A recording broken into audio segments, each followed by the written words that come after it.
In the vast landscape of 20th-century thought, few figures stood as boldly for reason, morality, and human dignity as Bertrand Russell. Mathematician, philosopher, logician, social critic, Russell's legacy cannot be confined to a single discipline. Yet beyond his achievements in logic and the foundations of mathematics, it was his lifelong commitment to the ethical questions of war and peace that defined his public voice. He lived through 2 world wars, the rise of fascism, the atomic bomb, the Cold War, and the nuclear arms race. At every stage, Russell risked reputation, freedom, and sometimes even his personal safety to speak out against the madness of militarism and the tragic cost of conflict.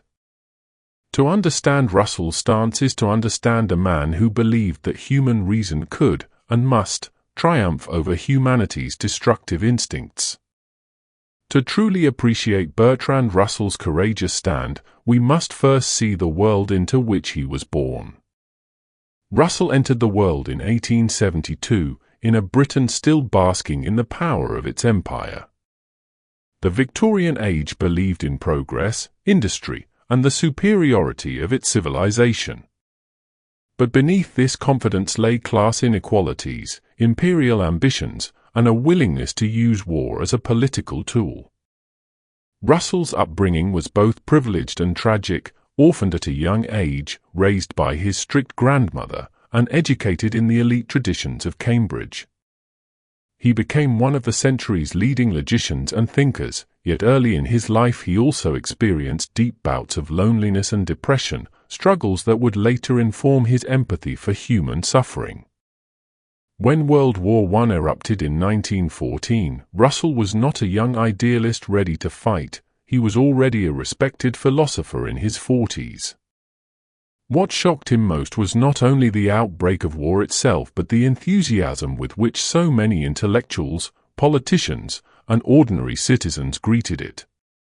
Nations declared war as if it were a noble crusade.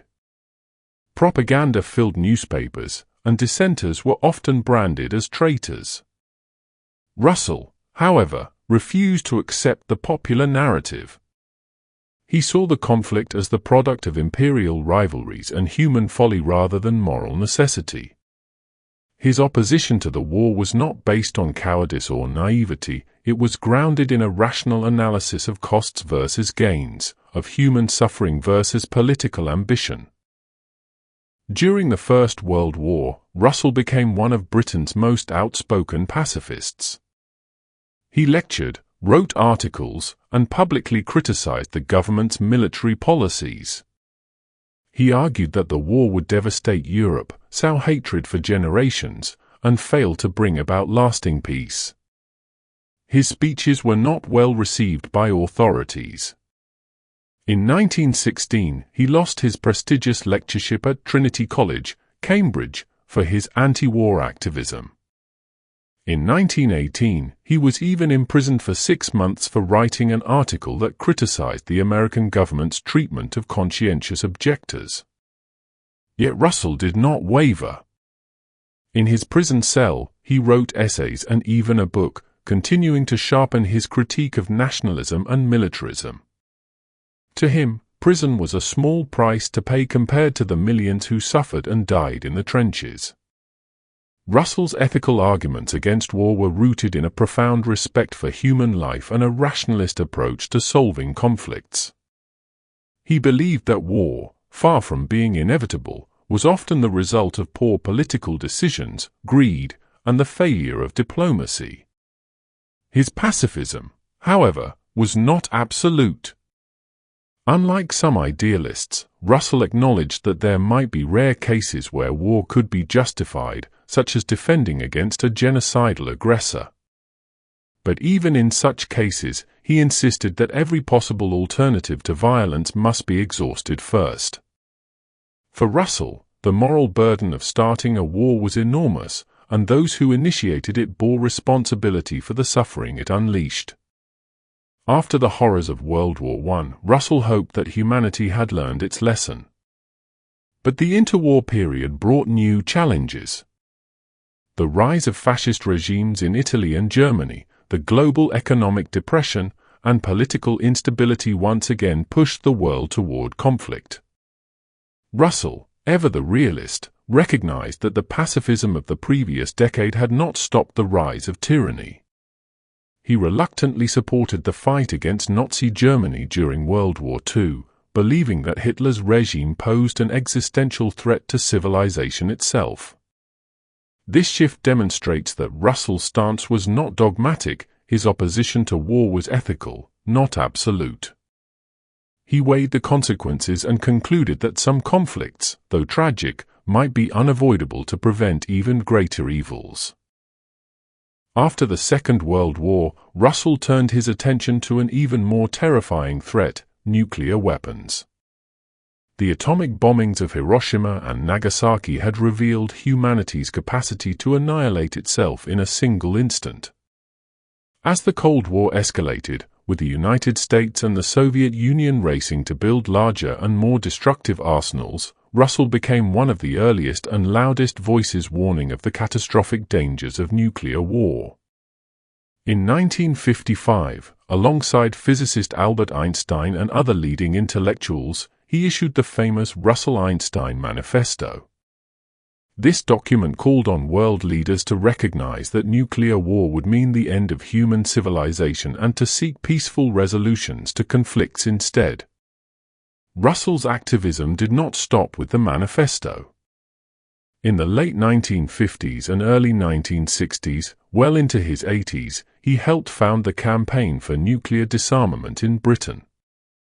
He organized protests, wrote letters to heads of state, and gave impassioned speeches arguing that the survival of humanity depended on disarmament and international cooperation.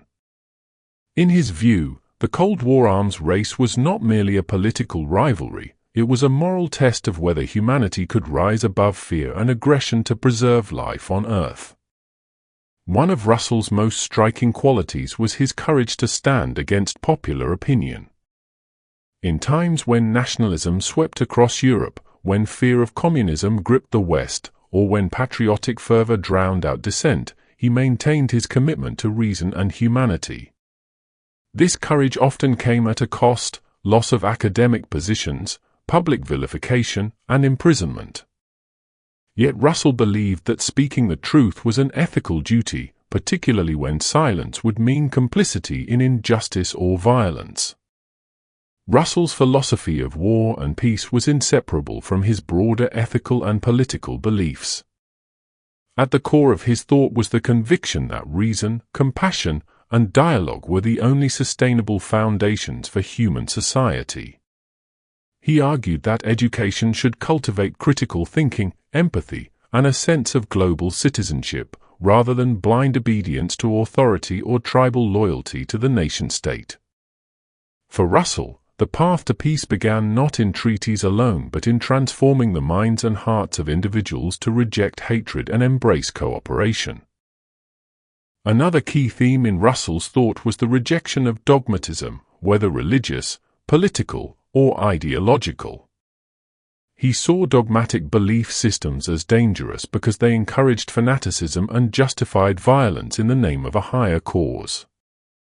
The wars of religion in Europe, the nationalist propaganda of the world wars, and the ideological battles of the Cold War were, to Russell, all fueled by the same failure: the refusal to question one's own beliefs and see the humanity of others. Skepticism, he believed, was not cynicism but a safeguard against the arrogance that leads nations to war. Russell's writings, such as Principles of Social Reconstruction, Justice in Wartime, and his many essays and speeches, remain relevant today. He warned that technological advances, without corresponding moral progress, could magnify the scale of human suffering. This insight resonates in our own time, where weapons have become even more advanced, and conflicts continue to claim countless lives. His insistence on ethical responsibility in political decision-making continues to challenge leaders and citizens alike. One cannot tell the story of Bertrand Russell's stand for peace without mentioning the resilience of his character. Despite personal tragedies, losing loved ones, enduring depression, facing public scorn, he never allowed despair to silence his advocacy. Instead, he used his influence and intellect to push humanity toward a vision of peace that was practical, rational, and humane. He embodied the idea that true courage is not found on the battlefield but in resisting the forces that demand others go there to kill and be killed. Today, as we confront new threats, from regional wars and terrorism to the looming risks of nuclear proliferation and climate-related conflicts, Russell's legacy reminds us that the ethical questions he raised have not been answered. How do we balance security with morality? When is war justified, if ever? How do we prevent leaders from dragging nations into unnecessary bloodshed? And most importantly, how do we cultivate a culture that values dialogue over destruction? Bertrand Russell's life offers no simple solutions, but it provides a powerful example of intellectual and moral courage. His stand teaches us that peace is not a passive state but an active choice that requires vigilance, empathy, and the willingness to challenge injustice. In an age where war often feels distant for some yet devastatingly close for others, Russell's voice continues to call us to reason, to remember that every life lost in conflict is a tragedy and that humanity's future depends on its ability to rise above fear and aggression. In the end, the ethics of war and peace is not merely a philosophical abstraction, it is a question that shapes the destiny of nations and the fate of our species. Bertrand Russell's courageous stand against the tides of violence, his insistence on the supremacy of reason over rage, and his unwavering commitment to human dignity remain a beacon for all who seek a more peaceful world. To listen to his story is to be reminded that the struggle for peace is never over, and that each generation must decide whether to follow the path of wisdom he so bravely charted.